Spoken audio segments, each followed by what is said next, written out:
I picked up the 2025 Ryobi 40 volt 2000 PSI pressure washer, and I'm gonna walk you through the pieces that come with the tool. I'm gonna show you how to put it together, and I'm also gonna take it for a little bit of a test drive, and we'll try it on a few different surfaces to see how well it works. So now, here's everything you get with the unit. You get the unit itself, you get the wand, you get the pressure washing hose that connects the unit to the wand, you get your siphon hose, you get your siphon connector, which makes the siphoning possible. You get an easy connect that also works with the siphon hose. You get a 15-degree attachment, and you get a soap attachment. Make sure if you're going to use the soap dispenser to use the soap attachment, as it prevents other portions of the unit from gumming up with the soap. In addition, you get your high pressure adapter. I've already attached the wheels and the bracket that holds the handle in place. Now to release your handle, you'll see that there's a button right in the middle here. Just push that down and pull it up. For that to go back down, you just push the button again and lower it down. Kind of like a suitcase. So now attaching the hose is pretty straightforward. Take the end, it just screws into there. I then take my wand and I attach my hose.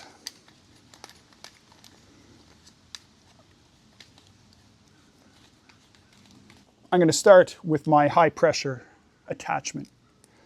Take my wand, I'm going to pull this down, set that in, let it go, give it a pull to make sure it's in there well. I'm going to give it a pull to make sure that's in there, and I'll give this a pull to make sure that's connected well. So now the next thing to do is to connect your garden hose. You can see the connector at the back. I'll just turn that in. Now the unit I bought didn't come with batteries. I bought just the tool only. I have about 20 plus batteries anyways. I have numerous 6 amp, 40 volts. I got some 5 amps and I got some 4 amps as well. I actually even have a 2.5 amp. Now after you have your hose connected, you will open your top, set in your batteries,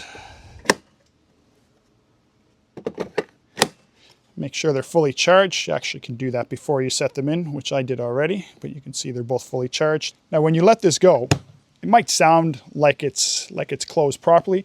You want to give it just a little gentle push. This seals the unit and makes sure that water isn't getting in while it's being operated. So another thing to talk about with this unit is the siphon hose. You can actually use this with any water source, any fresh water source, and you don't actually have to have a hose connected to be able to run this unit.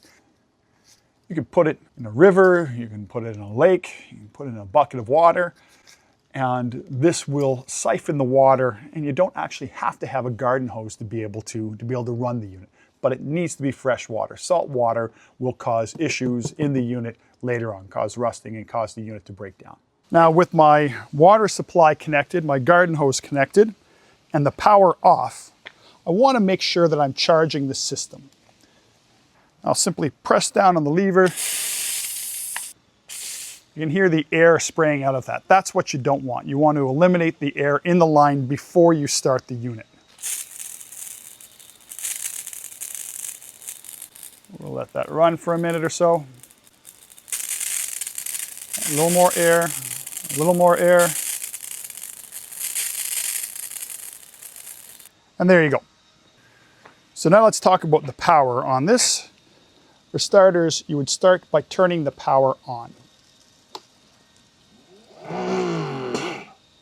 You can hear that system charge. Next is your PSI setting. If it's a solid green, it's operating at 2000 PSI. If I push it again, you can see that it's flashing rapidly. That's showing that it's operating at 1500 PSI. If I push it again, it's got a slow flash. That is showing that it's operating at 1000 PSI. Now there are two real power attachments. You have the 15 degrees, which is kind of like a standard, and the turbo. Both go in very easily. Pull down the collar, slide it in, and away you go. Pulling it off, it's the same. Pull down the collar, pull it out. With the 15 degree, put it down, pull down the collar, put it in, and it's ready to go. Now, something that I really like about this tool is that all the fittings, the hose, the connectors, the quick connect, are all pretty much industry standard for pressure washers. So now with the unit on and the setting at 2000 PSI, let's take a look at the different attachments here. You can see it start to spin there.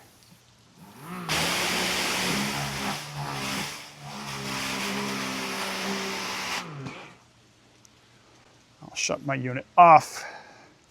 Not that you have to do this, but safety, of course, is always important.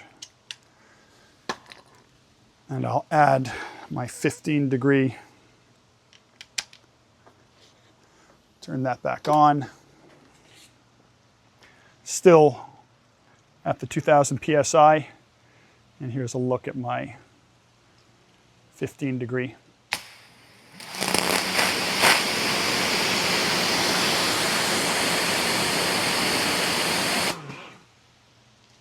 So now the first thing I'll try this out on is an aggregate patio stone.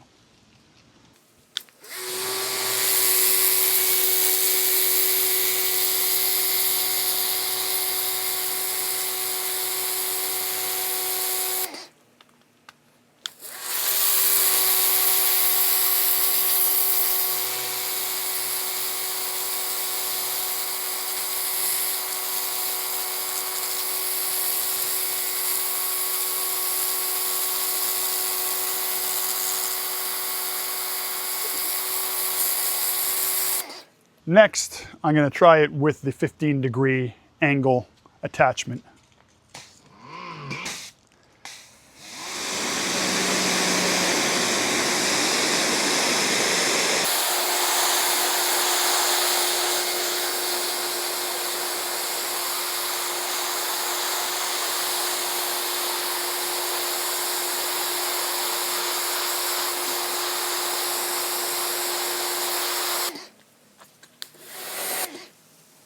I don't know if you can notice a difference, but in the two patio stones, the one that I hit with the turbo nozzle is definitely cleaner than the one that I didn't. I'm going to try this on my driveway. Of course, if you have sealed your driveway, you want to make sure to limit the amount of pressure because this can remove that sealant. Now, this would take an awful long time to do with the pressure washer nozzle.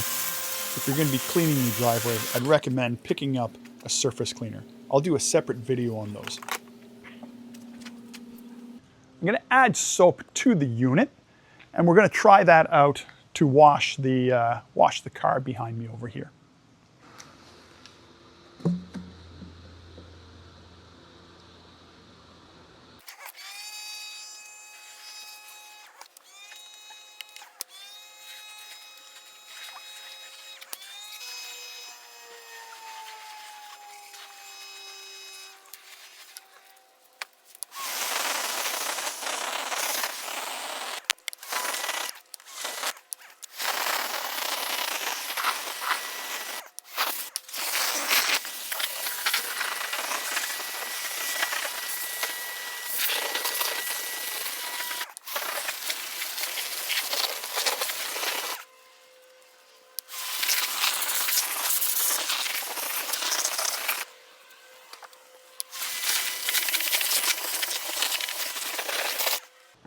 The car is still wet, but the tool itself did a very good job.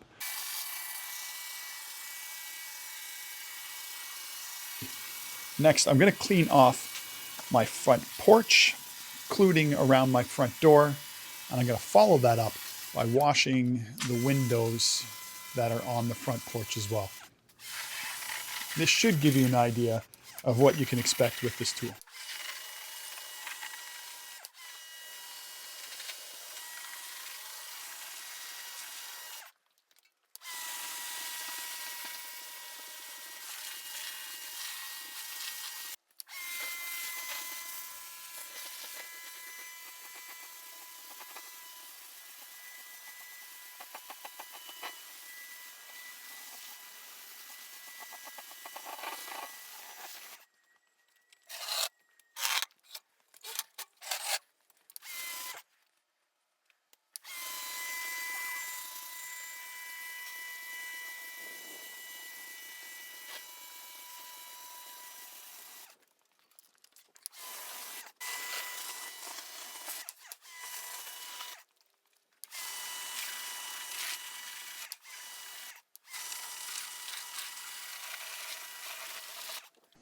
Another thing I'm going to do is time it to see how long a 40 volt 6 amp battery lasts in this unit.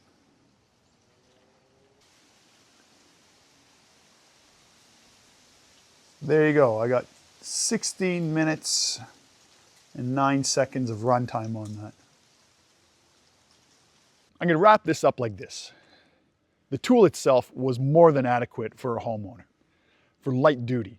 I'll take it out on the road. I'll use it commercially in light duty situations. I can say 100%, if you're cleaning your driveway, you're going to want to pick up a surface cleaner that is adequate for the PSI and the gallons per minute that you get from this unit, which is 1.2 gallons.